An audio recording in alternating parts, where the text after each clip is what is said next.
Oi, que bom ter você por aqui. Nós somos o Embrioblog e esse é o quadro Por Trás da Vida, onde desvendamos juntos como a vida acontece. Bora aprender?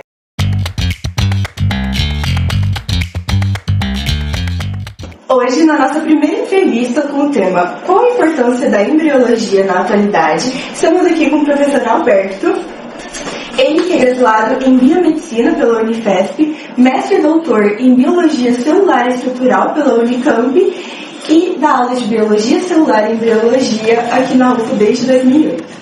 E aí, professor, como vai? Eu vou bem, e você? Também é um prazer tê-lo aqui.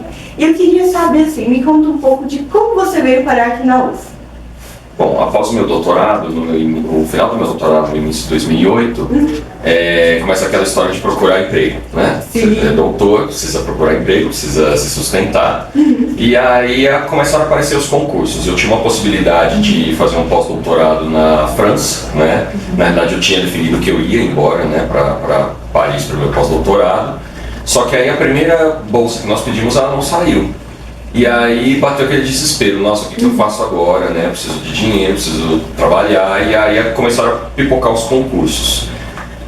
Eu fiz um concurso no Espírito Santo, passei em segundo lugar, era só uma vaga, e aí fiz o concurso aqui, foram só 2 concursos, né? Na verdade que eu fiz na época, era uma época de vários concursos, mas eu me interessei por esses 2.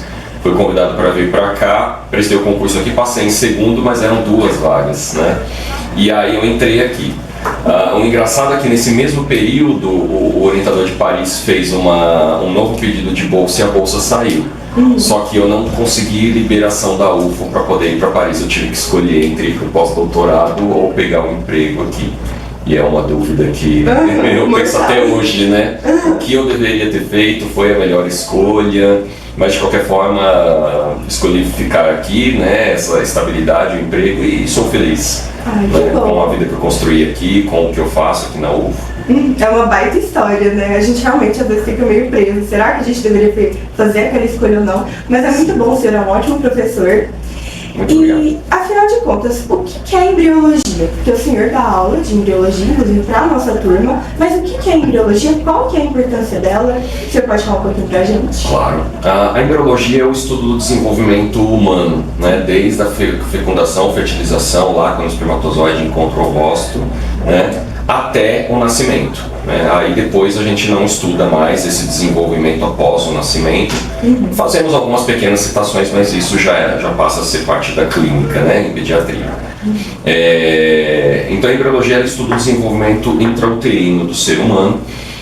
E a importância dela vem do fato de... Eu gosto de fazer uma comparação, uma alusão a estudar história. Por que nós estudamos história na escola? Porque quando você entende de onde nós viemos, como a sociedade humana ela foi construída, você consegue entendê-la. E você consegue, inclusive, prever tendências, comportamentos. No caso da embriologia, é a mesma coisa. Se você entende como o ser humano é formado, você consegue entender por que ele é como é, por que ele funciona como ele funciona, e entender o que aconteceu quando as coisas dão errado, e procurar intervenções.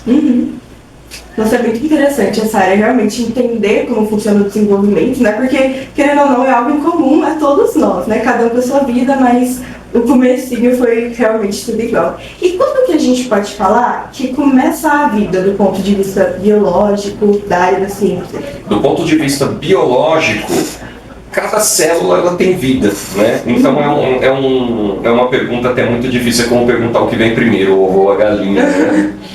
Porque o espermatozoide ele é vivo, o ovócito ele é vivo, e quando eles se encontram, você vai originar ali um outro ser vivo, mas que na realidade a vida sempre existiu, né? A partir do momento que você tem um espermatozoide e um ovócito se combinando para formar um zigoto, ali você tem o início de uma nova vida, né? Do ponto de vista científico. Certo. E caso essa fecundação não ocorra? Bom, a mulher quando a fecundação ocorre, o corpo da mulher ele está preparado para receber esse embrião no útero e iniciar uma gravidez, né? Isso ocorre geralmente uma semana após a fertilização, a fecundação. A mulher, evidentemente, não sabe exatamente quando isso está ocorrendo no corpo dela. Mas, de qualquer forma, quando esse embrião chega ao útero e implanta, se ele implantar, você tem o início de uma gravidez e hormonalmente o corpo da mulher se prepara para sustentar essa gravidez nos próximos 9 meses. Entretanto, se não houver uma fecundação, o corpo da mulher está preparado, né? Porque não há uma previsão se existe uma fecundação ou não. Como a fecundação ela ocorre fora do ambiente celular do corpo da mulher, então ela não tem como ter informação de que a fecundação de fato ocorreu. Ela só vai saber se houver uma implantação. Se não houver uma implantação, o corpo, vamos dizer, entre aspas, né, ele percebe que não houve até aquele período nada de diferente em termos de implantação e ele se desprepara. Né, ele se prepara para um novo ciclo reprodutivo.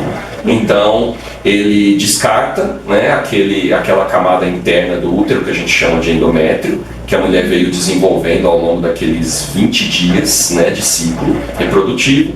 E aí, dentro de 5, 6, 7 dias, mais ou menos, ela vai menstruar e vai jogar todo aquele endométrio fora. E vai iniciar um novo ciclo, ovulatório, produzir mais endométrio, né, começa tudo de novo. Então, quando não há fecundação, os hormônios, né, responsáveis pela manutenção daquele endométrio, eles caem, a concentração deles diminui no sangue, e aí o endométrio acaba morrendo e acaba sendo descamado. Basicamente uma troca de pele uterina. Entendi. E assim, supondo que teve fecundação, e aí já começa o período embrionário, o que significa dizer que o embrião ele se dobra sobre si mesmo? Esse é um evento muito interessante, é um dos que eu mais gosto e é um dos que é mais desafiador aos alunos, sabe, Ingrid? Ele ocorre na 4ª semana de desenvolvimento, então praticamente um mês, né, de gravidez considerando a fecundação, né? Se a gente considerar o cálculo clínico, dá mais ou menos aí umas 6 semanas de gestação, um mês e meio. Inicialmente, o embrião humano ele é um disco achatado. Imagina um CD, um LP, né? Ele é um disquinho achatado, cheio de estruturas em volta dele, que fazem a manutenção dele, a alimentação dele, né? A implantação dele no útero. E esse disquinho não tem, ele tem de longe o formato humano, né? Nosso corpo é um cilindro, basicamente. Então imagina que você tem que transformar esse disco achatado em um cilindro. Bem difícil. Né? Então você vai pega esse círculo aí, divide ele em 4 pontos. Você pega 2 pontos diametralmente opostos, em extremidades opostas do disco, vira e junta no meio. Pega os outros 2 pontos das outras extremidades, vira e junta no meio, como se você formasse uma trouxinha. Né? E esse dobramento, por isso que se diz que ele se dobra sobre si mesmo, né? Esse disco se dobra no meio, e aí nesse ponto onde essas 4 extremidades se encontraram, é a região do umbigo. É onde fica o cordão umbilical preso ali, né? E aí o nosso corpo assume o formato definitivo, aquele formato cilíndrico. Isso é muito interessante, entender, né, como ele se forma, todo esse dobramento, assim, não é algo fácil, né? Não é. Eu utilizo muito durante as aulas animações para mostrar esse processo, material 3D interativo, né, para mostrar para os alunos de vários ângulos, né, como esse processo ocorre, mas é bem difícil de entender. E assim, agora trazendo um pouco para o lado dos sistemas, sobre o sistema cardiovascular, como o coração ele começa a bater? 3ª semana de desenvolvimento. Tão rápido Nenhuma assim? mãe sabe que está grávida e com 3 semanas o coração começa a bater. Existe uma lógica muito linda, uma lógica evolutiva muito linda nesse processo, Ingrid, que é a necessidade de distribuição de nutrientes e eliminação rápida de excretas. Esse embrião ele está numa fase muito importante do desenvolvimento, que é quando começa o desenvolvimento dos órgãos e sistemas. Pelo menos o aparecimento de um germezinho inicial de cada um desses órgãos e sistemas, né? Então a demanda metabólica do embrião ela é muito grande. Então você ter um sistema cardiovascular funcionando de cara é extremamente importante. Então a evolução ela acabou se encaminhando para isso. O primeiro sistema começa a funcionar. Nossa, por isso que nos exames a gente já consegue, assim, as mulheres grávidas já conseguem ouvir, assim. Com 1 mês de gravidez, se a mulher fizer um ultrassom, você já consegue detectar o coraçãozinho batendo lá. É bem pequenininho, mas está batendo. Já dá pra ouvir. Em altíssima velocidade. E assim, sobre outro sistema que também é muito importante pra gente, o sistema nervoso. Como que ele começa a se desenvolver? Também começa na terceira semana, né? Junto com o coração. Incrível, né? O sistema nervoso no ser humano ele é tão complexo, né, que ele é um dos primeiros órgãos, praticamente o segundo sistema de órgãos a começar a se formar, lá na terceira, como eu disse, e é praticamente um dos últimos a terminar o seu desenvolvimento. Nossa! De tão complexo que ele é, né? Então, quando a criança, quando o bebê nasce, por exemplo, ainda tem muito do sistema nervoso para desenvolver. Aquela coisa que nós aprendemos, que vocês aprendem na anatomia, dos sulcos e giros, aquele cérebro todo cheio daquelas minhoquinhas, né? Aquilo só acontece no final da gestação, mais para o final do período fetal, né? Então é um desenvolvimento bem demorado e muito delicado, né? Porque são muitas estruturas ali que precisam se formar, todas as conexões que precisam se fazer, né? Então ele começa na terceira semana. E é de extrema importância, né? O sistema cardiovascular, circulatório, né? E o sistema nervoso, eles basicamente controlam tudo no nosso corpo, né? Junto com o sistema nervoso. O que nos define como seres humanos é essa capacidade de ter uma vida consciente, né? Nós não agimos por impulso, por instinto. Nós temos consciência do que acontece conosco e dos nossos comportamentos, nós tomamos decisões, isso nenhum animal tem. E o sistema nervoso, ele é crucial, né? Para tudo isso, então por isso que é tão importante. Exatamente.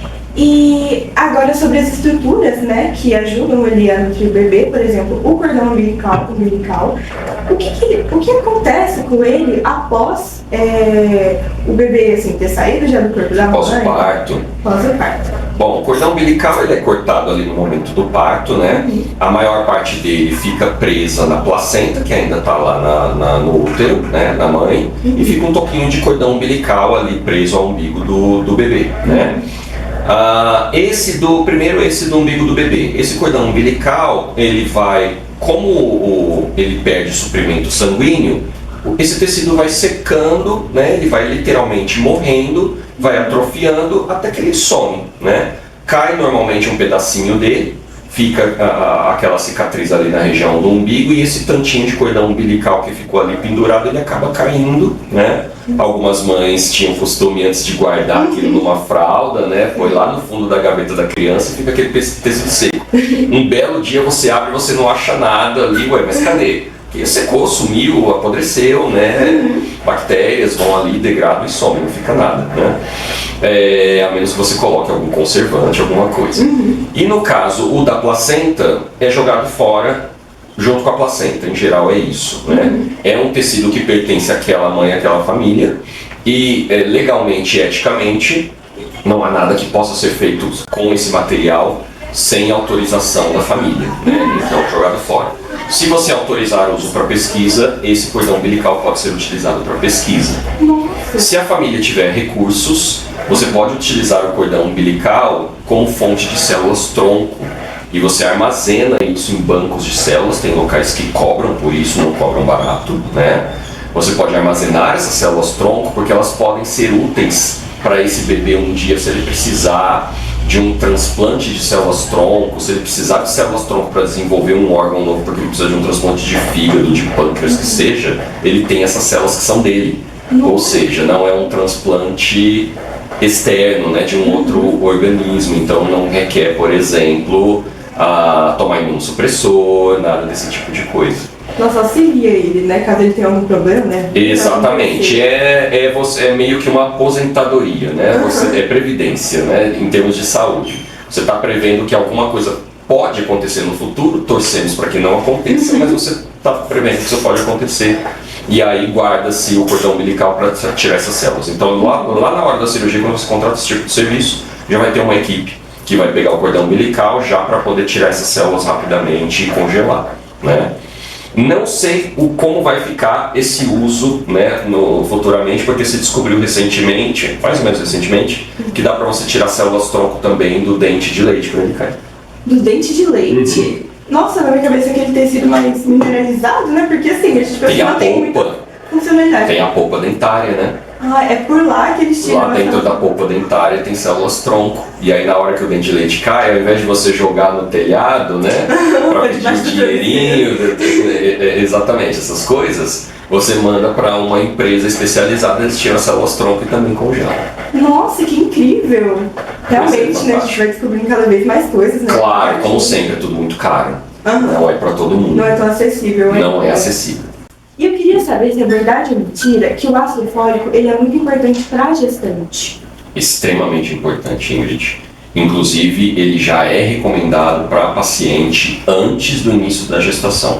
Quando ela procura o médico, o ginecologista obstetra, dizendo que pretende ficar grávida, ela já começa a suplementação com ácido fólico.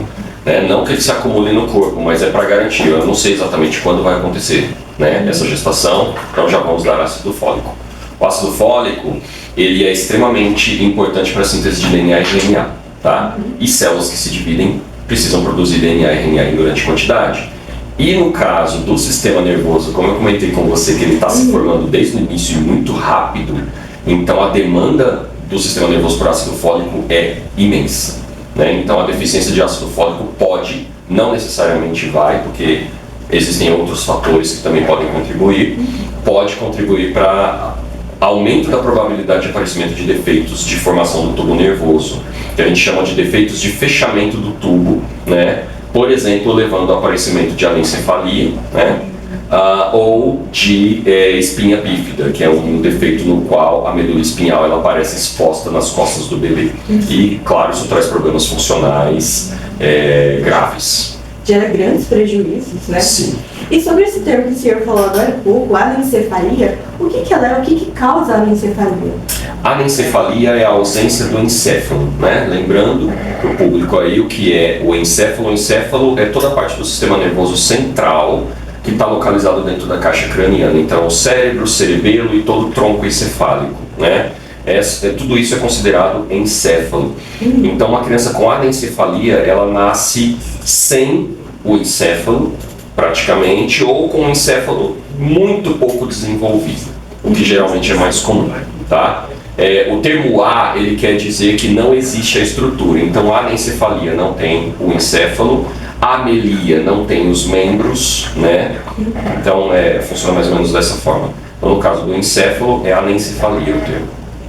E assim, continuando nessas doenças que podem acontecer, quais são as principais causas das malformações congênitas? As malformações congênitas, elas têm origens diversas, né? Elas têm origem genética, então a gente tem aí mutações genéticas ou alterações cromossômicas que podem causar essas doenças, e aí nesse caso elas são conhecidas. Elas têm fatores ambientais, então álcool, tabagismo, drogas, radiação, metais pesados, né? Então tudo isso em contato com o corpo da mãe em gestação pode provocar malformações e causas que a gente chama de idiopáticas. A maioria das malformações, infelizmente, elas têm causas idiopáticas. O que quer dizer idiopático? Idiopático é porque a gente não sabe o que causa. A criança nasce com um defeito, você não sabe o que causou aquilo, né? E existem inúmeros defeitos. Na realidade, eu gosto muito de dizer para os meus alunos que quando cada um de nós se olha no espelho, deve agradecer, né, pelo corpo que tem, funcional, mesmo com defeitinhos pequenos, coisas que a gente não gosta, aquele nariz que me irrita, né, porque assim, o tanto de coisas que pode dar errado é imenso. Né? Então todos nós temos muita sorte de estarmos aqui vivos e saudáveis, né? Porque a probabilidade de tudo dar errado é muito grande. São muitas coisas acontecendo ao mesmo tempo. Às vezes a gente fica incomodado com uma pintinha, né? Exatamente, a pintinha não é nada frente ao que poderia acontecer. Pensa, por exemplo, na anencefalia que a gente acabou de comentar. Nossa, pois é, às vezes a gente fica tão insatisfeito, né? Mas mal sabemos. E falando um pouco sobre a mãe, né? A gente sabe que o humor, as condições externas interferem muito. E o estresse, ele atrapalha o desenvolvimento do bebê? Com certeza. Isso se chama, Ingrid, de transferência materno-fetal. Tá? Tudo que acontece com a mãe, quase tudo que acontece com a mãe pode influenciar o bebê, tá? Você citou o estresse, o hormônio do estresse, cortisona, tá? Essa cortisona, ela prepara o corpo para uma situação de luta ou fuga, né? O corpo em alerta, isso gera uma resposta forte no organismo, né? que tem a ver ali com o eixo hipotálamo, hipófise e glândulas adrenais ou suprarrenais, né? Agora imagine que essa mãe super estressada, ela vai passar esse hormônio para essa criança, tá? Bom, a boa notícia é que a placenta ela tem uma barreira muito legal. Ela tem uma enzima que converte essa cortisona da mãe em cortisol. E o cortisol ele é muito menos ativo e perigoso para o bebê. Que bom! Né? Mas quando a mãe está muito estressada, essa enzima não dá conta do recado e ela pode até ter a sua atividade inibida. Resultado disso vem toda aquela cortisona para o corpo do bebê. O que isso pode causar no desenvolvimento do bebê, Ingrid? Pode predispor ele, é como se você estivesse dando doses cavalares de um hormônio que não é para ter em grande quantidade no corpo dele, e isso deixa ele, intolerante à presença desse hormônio no corpo. Então é uma criança que depois, fora do útero, qualquer picozinho de cortisona que ela tiver, ela já tem uma resposta extremamente exacerbada, né? Então, para o desenvolvimento desse controle hormonal entre o hipotálamo no cérebro, a hipófise e a adrenal, né, para que isso tenha esse equilíbrio na criança, é necessário que a mãe tenha uma gravidez tranquila. Se ela tiver estresse, o estresse, que eu falo, não é esse estresse do dia a dia, não, tá, gente? O atraso do trabalho, o telemarketing ligando, não, são situações muito estressoras. Né? É o marido que é violento, né? É uma traição durante o período de gravidez, Situações né? extremas, Óbito, né, na família, tudo isso gera muito estresse, né? A mãe pode inclusive abortar. Nossa, aborto espontâneo. Aborto espontâneo. Nossa. O nível de hormônio é tão alto, dado o estresse, né, que a mãe acaba abortando. Por causa disso, quando há acidentes envolvendo pessoas que levam a óbito, não se noticia nada antes de você encontrar a família, porque antes não se tinha esse cuidado. As notícias passavam, as pessoas ficavam sabendo das coisas pelo noticiário. Nossa, e era muito mais forte, né? Assim, não ter todo aquele cuidado. Sim, mães já perderam filho em função disso. Nossa, tô vendo noticiário, tá ouvindo no rádio. Acabei de saber que meu marido morreu. Pronto. Nossa, acaba com a pessoa, né? Exato. Não tem muito como prever esse tipo de coisa. Uhum. E uma curiosidade agora, qual que é a diferença entre gêmeos idênticos e não idênticos? Gêmeos é um assunto que faz sucesso nas aulas, né? O termo gêmeo, ele quer dizer uma gravidez que é simultânea na mesma pessoa, né? Gêmeos não idênticos, eles são obrigatoriamente gêmeos que são produzidos por duas fecundações. Então, normalmente, a mulher, ela libera um ovócito para ser fecundado, tá? E aí vem o espermatozoide do pai e faz o trabalho ali, você tem a geração de um bebê. No caso dessa mãe que libera dois ovócitos, então você tem dois ovócitos que podem ser fecundados. Como o homem ele libera milhares ali de espermatozoides, né, que conseguem chegar no útero da mãe, então você vai ter dois espermatozoides fecundando dois ovócitos. Como os dois espermatozoides não são células idênticas em termos genéticos, né, a gente sabe que a produção das células reprodutoras dos gametas, ela gera células que têm variabilidade genética. Então um espermatozoide não é igual ao outro e um ovócito não é igual ao outro. É só a gente lembrar que o casal tem 2, 3, 4 filhos e eles não são idênticos, né? Os irmãos não são idênticos, eles podem até ser muito parecidos, mas não são idênticos. Porque os espermatozoides dos ovócitos não são os mesmos, né? Então a cada célula que é liberada, a carga genética, ela tem variação. Então, se você tiver dois ovócitos, dois espermatozoides, você tem ali dois irmãos diferentes. É como se fossem dois irmãos que nasceram em períodos diferentes, só que, nesse caso, eles vão se desenvolver ao mesmo tempo. Cada um deles tem a sua própria placenta, o seu próprio cordão umbilical, o saco amniótico, tudo. É tudo independente, no mesmo útero. Esse tema é muito interessante. Realmente, eu imagino assim, o tanto que nas aulas os alunos não devem perguntar sobre. Sim, é uma aula extremamente interessante quando a gente tem tempo de abordar o assunto, né? Os gêmeos idênticos, aí já é uma loucura, né? Porque aí você não tem duas fecundações. É um ovócito, um espermatozoide, os dois se combinam e aí você forma um embrião. Em uma dada fase do desenvolvimento, esse embrião se divide em dois. Ele quebra, né? E aí, dependendo do tanto que ele quebra, você pode ter um ou dois cordões umbilicais, uma ou duas placentas, um ou dois sacos vitelinos, e sacos amnióticos, né, perdão. Então, a quantidade de estruturas de sustentação, ser uma ou ser duas, depende do grau de divisão desses embriões, né? Mas nesse caso, como era a mesma célula que originou o embrião, o mesmo zigoto, a genética é idêntica. Entendeu? Então, nesse caso, os gêmeos eles nascem idênticos um ao outro. Tem que ser, inclusive, o mesmo sexo. Apesar de haver uma possibilidade extremamente remota de você ter gêmeos idênticos de sexos diferentes, extremamente remota, tá? É teórica praticamente, eles serão obrigatoriamente do mesmo sexo, né? Isso explica, por exemplo, gêmeos siameses, aqueles gêmeos que nascem grudados uns nos outros. Sim. Se a divisão do embrião ela for incompleta, você vai ter dois corpos que estão sendo gerados ali, um grudado no outro. Nossa, que interessante, né? Eu, por exemplo, não sabia que, assim, por mais que seja muito teórico, que dava para ser gêmeos idênticos, mas de sexos diferentes. Eu achei, inclusive, era uma dúvida que eu tinha, e eu imagino que outras pessoas devam ter, porque a gente sabe que bivitelinos, né, que são gêmeos não idênticos, podem ser de sexos diferentes, mas os idênticos eu nem sabia que, nem que seja teoricamente, tinha como. Muito Sim. interessante. E agora um tema um pouquinho mais polêmico, que é sobre quais são os limites éticos para a manipulação de embriões em laboratório.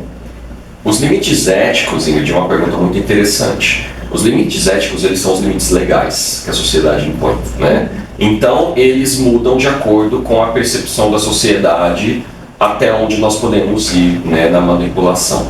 A manipulação de embriões humanos, ela não é permitida, né?